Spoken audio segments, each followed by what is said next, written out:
You gotta love the unfiltered, unapologetic Don Lemon. Since he left CNN, he has put out his best content ever. And in this one, he's right about one thing. Stephen A. Smith is an embarrassment to his ancestors. And unfortunately, with a lot of right-wingers, aka white people, they gonna keep platforming him because they think like, oh, we want to hear him. We don't want to hear anything from Stephen A. Smith when it comes to politics.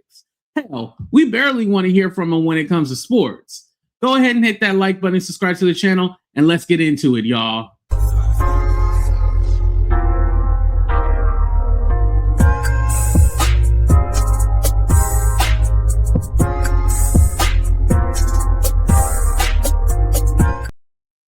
So Don Lemon has Reese and he has Clay on his show, and they're talking about this TikTok. So let's go ahead and get into it, you guys. I give you one. You guys know Blakely Thornton over. Yes. Oh, I love him. Yes. Okay. Well, he has a few words, a few choice words from someone we all know. Here it is. Bonjour from Paris, everybody. I'm just here in Queer with a casual weekend reminder that Stephen A. Smith is a tap-dancing, mentally deficient Uncle Tom who's made a career on the inability to modulate the volume of his voice. A brain-dead troglodyte who lacks the ability to analyze information even in his chosen arena, which is sports. A sentient, ingrown hair paid by ESPN for your willingness to be a minstrel that disparages black women. African-American man who can see the broad daylight killing of a U.S. citizen and say, hey, no foul on the play. A scum-sucking idiot who has somehow failed upward under the auspice of black achievement. The idea of him being a quote-unquote expert in any field is utter fallacy. It is a sight that I no longer wish to see. This is a wrap for me. Done, son. You forgot the roll credits. That's my favorite part. My favorite part is roll credits. Roll credits. You roll gotta have that part. Did he not put that part in there? I don't know, Andy. Did you take roll credits out? Oh, here we go. Let's see. No. Oh, okay. But that's where we're going to next. But was the roll credits in there? No. Yeah. I love Done, son. Roll credits.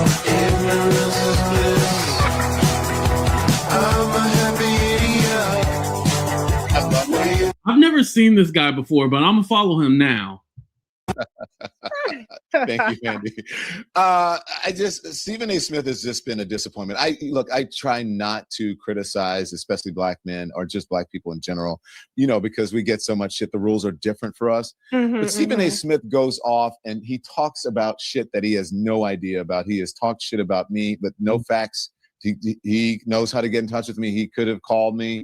He has no facts. He just gets on these like white boy, right-wing podcasts or on his own show and just goes off about black people and things that for which he has no clue. Yeah. And he thinks because he's doing it like this, that people are going to listen to him. What's wrong with you? I'm like, what am I watching? Is this Sanford and Son? You old fish-eyed fool. I'm like, what is he doing? I hate to say this, Don is right, because when you listen to Stephen A. Smith and he going on his rant, it's like a whole minstrel show. It's like a caricature of a black man, even though he is black. And all this yelling and screaming, like, what are you doing? You ain't got to do all that, And he thinks because he's quote unquote passionate, which he's not. Stephen A. Smith can care less. He got $100 million in the bank now. He don't care about us, the common folks, right? But he thinks because he's doing all that yelling and screaming that he's making his point. He's not. Anybody can yell and scream, but are you making a point? No. Seriously. So I try to, and he's not the only one. There are people who are bordering on Stephen A. Smithisms out there who are, and you guys probably know what I'm talking about. It's just shocking to me, this sort of cozying up to white people, and it's got to be for the money. Yeah, I wrote a book about it. Because we talked about it, Clay. We talked about it. If I became a black conservative, I would be rich, like a gazillionaire. Yeah. You know what I'm saying? Or if I just went on and started like bashing black people just to bash them, and it seems that's become his stock and trade. And to make excuses for white people and to cozy up to people like Megyn Kelly. Yeah. Like what? Weird. What are you doing, Stephen A? Like, what? Stop it. You're embarrassing yourself. You're embarrassing yourself all the way to the bank, but still, it's embarrassing for you, for the ancestors for young Black people and for all Black people. He's one of those Black people, like a number of the Black people who are on the networks who white people think Black people like, but we don't. And so they put them up there. Let's put up John, whatever, blah, blah, blah, blah, blah. And here's the thing, too, because they put Stephen A. Smith up to be the representation of the Democrats, but he lets you know that he's an independent. But because he's a Black man who's more left-leaning, I would say, this is why they use him. Like, Stephen A. Smith is not dumb. He's educated, actually. So he knows that, okay, well, if I say this, I know that they're going to put me on all their platforms. You know, he's always on PDD, PBD. He's on Megyn Kelly's show. He's on all the right-wing shows. Like, and the reason being is because he's a Black man saying things against Democrats. And I'm more left-leaning. So with me, and I don't, white people, y'all gotta break it down for me. Why do white people pay so much money for Black people to tear each other down? Like, Candace Owens is a thing because she was tearing down Black people. Now they don't like her because you're talking about the Jews and stuff like that. Same with Brandon Tatum, Officer Tatum, whatever you want to call him. His brand is denigrating and downplaying Black people. Same with the Hodge twins, and white people give them so much money. They are filthy rich from talking about their own. Like, it's some kind of sickness with the Blacks, aka the raccoons, and the white people who give them money. It's some kind of sickness. It's weird. And we'll hear from the Black community. Black people are like, I don't want to hear from him. Right. He don't represent us. And Stephen A. Smith does not represent us. Black people don't want to hear from him, networks. We don't like him. And it's not because he's Black. It is because he's Black. It's because he's Black and he's a sellout. That's why we don't like him. Go ahead. Well, listen, I wrote a book about it called The Grift. They mentioned him in the book, but you know, I'll say this: you said the rules are different for Black men in media. Not if you're doing what he's doing. That's until the greatest step. That's the greatest step. Something always happens. Something will always happen. That's how I was getting ready to say. But nonetheless, they all get their wake up call. Omarosa did. Candace Owens is now. Yeah, exactly. They Nikki all Haley. Eventually, they turn on you, and then when the racism hits you, you're like, oh my gosh. But see that Stephen A. Smith, I'm sure he's investing those coins. I mean, it keeps the check going, and it's an easy route. It's easy to do. If you're a Black person willing to defend white supremacy or willing to make Republicans feel warm and fuzzy inside, you have a long-term check going your way, but it will expire. My question is, when it expires for him, are people going to let him back in? Are they going to say, come on over? Okay, you've apologized now. You're rebranding. Go on the Breakfast Club, and you'll feel great. Everybody's going to clap for you because I know how this story is going to end. It happens over and over. They all get and they will forgive him. They will. I'm a little bit old school on you. J.C. Watts got his wake up call. They all get their wake up call. Remember J.C. Watts, Don? Yeah. They all get their wake up call. Was he South Carolina? Was it Utah or Oklahoma? No, he's something, but I remember him. Yeah, Black dude, handsome, brown skinned brother.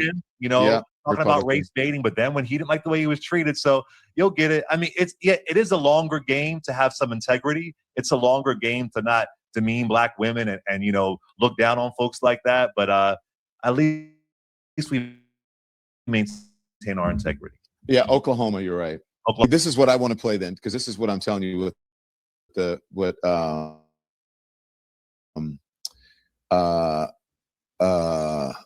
what's her? You better call Tyrone. Erykah Badu. Erykah, so I get the wake up call. This is what we're speaking about right now. Roll it, Andy. You'll never be racist enough. You'll never be anti-Black enough. You'll never be homophobic enough. You'll never be misogynistic enough. You'll never be successful enough. You'll never be attractive enough. You'll never be rich enough. You'll never be smart enough to outrun the fact that you are not white.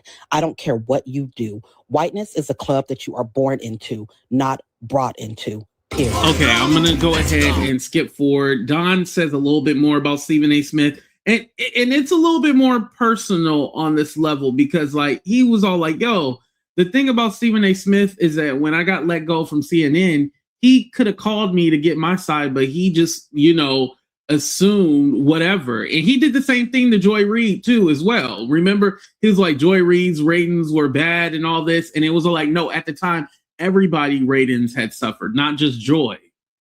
But of course, he's not a journalist, so he's not going to look into that, right? Here we go. Guys, this is where I just want to make sure that I have run everything that I wanted to run, because we kind of got off there, and I like, on the whole thing, Stephen A. Smith of it all. I really admired Stephen A. Smith for a time, and I just kept saying, okay, maybe this is just a one-off, and then it was like a two-off, and then three-off, and then it was like, I don't know what he's doing, Stephen. Like, I really admired you and looked up to you, and I don't know what's going on with you. And I was like, after you said the shit you said about me after like CNN and not even really knowing what happened, if you want to know, call me up. If I'm gonna, if I'm gonna talk something about your career or whatever, I'm gonna call you up and ask you about it. But this is like, I don't know what's going on. It's weird. So anyway, we kind of got off on a tangent a little bit. Yeah. And, this all sprouted from the conversation about Renee Good, the woman who was killed in Minneapolis, because he basically said that the officer was in the right. And then he kind of did the double speak and say, oh, well, I don't think he should have went about it, but, he had a right to do it. And it's all like, dude, no matter how many. And the reason why he did that is because he knows that he has to play both sides, because he's supposed to be in the middle. I'm not a Democrat. I'm not a Republican. I'm in the middle. Okay, you can be in the middle, but also tell the effing truth. That guy was not in danger. Talking about Jonathan Ross, the ICE agent, let's say his name, Jonathan Ross, was not in danger. Even in the new cell phone video that he released, he was not in danger. He put himself in front of the car. Like, he was not in danger at all. But Stephen A. Smith is just going to ramble out, oh, well, he was in danger, he was in fear. And it's all like, dude, you just going by what you hear on or see on X, and then you're repeating it. And this is a lot what Stephen A. Smith does. He knows that he plays up to a certain crowd of people, these white conservatives. And so he repeats a lot of their talking points without doing any research. Like, it'll be one thing if he gave the both sides, as far as like, this is why this side is wrong, this is why that side is wrong. But he doesn't do that because, again, he's catering to a certain audience. And of course he's going to say, oh, well, I'm rich, I don't have to, or I got money, I don't need to be on this person's side or that person's side. Let me tell you this, because a lot of people go like, he's not doing it for money. No, it is. What do rich people love? More money. I used to work at a luxury furniture company. I'll tell you what it was, RH. I used to work at this luxury furniture company, and those people would always ask for all kind of discounts. Their shipping waived. Like they listen. They're very frugal, but also too, they want to keep as much money as possible. They want to keep their money and they want to gain money. So don't ever take that, oh, well, he's already rich, he doesn't really need that. No. He loves it. I'm telling you. But anyway, you guys, what do you think about Sellout, Stephen A. Smith? And also, let me say this. Do you believe in what Stephen A. Smith said? Like, do you like his commentary? Do you think that he has any conviction, like he believes it? Or do you think he's playing up for a crowd or a certain audience? Let me know in the comments section. But I love y'all for watching. Thank you so much. Hit that like button, subscribe to the channel. And thank you if you donate $1 or $2. I appreciate when you guys surprise me. Love y'all, but we out. Deuces, everybody.